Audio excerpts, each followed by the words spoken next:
16 years ago, I made a decision. What I didn't know was this one decision would prevent me from living and experiencing life almost altogether for the next decade and a half. My name is Chris. I've spent more than half of my life numbing myself at every moment, whether it was a high or low. I just could not handle the way that I felt. But over the past year, I've stopped numbing myself, whether it's a high or a low. I no longer feel the need to enhance or change the way that I feel. The moment that I'm referring to 16 years ago was the first time I put weed in my body. I was 12 years old, experiencing an extreme high in emotion like we always do. For me, I couldn't handle it. Someone offered it to me, and it took me right out of where I was in that moment, and I had never felt better. What I didn't know was for the next 16 years, I would continue to take myself out of almost every moment. Whether it was a celebration, I would enhance it. Whether I was sad or angry, I would delete it. I did not get to experience life, the good,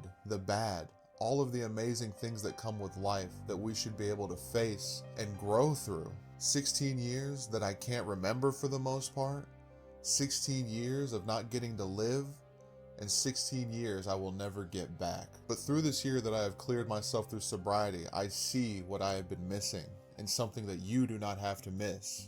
The gift that is here and now. One of the biggest things that caused me to numb myself was thought of the future. Thinking about the unknown would drive me into a state of manic depression. Not being able to predict the outcome, not knowing exactly how it's going to turn out, I could not take. But when you're able to clear your head and see what life is, that's one of the best parts. Making a decision and going forward into it, not having to know exactly how it's going to turn out, is all part of the adventure.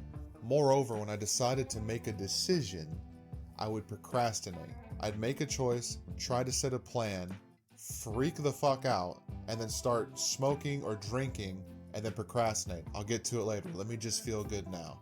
I don't have to worry about that right now. Let me just get a little high.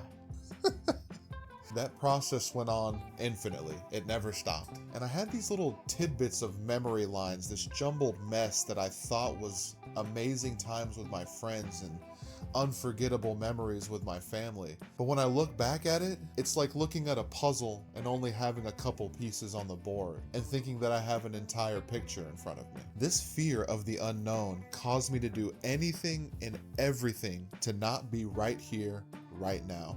Get both my feet out of here. I don't want to deal with it. If you're coming to the realization that you might have done something similar to the life that I have lived over the past 16 years, you can start making a change. Once I cleared my head up a bit, the first thing I had to do was accept the decisions I had made and move on. Yes, I had spent over half of my life trying to forget and erase everything.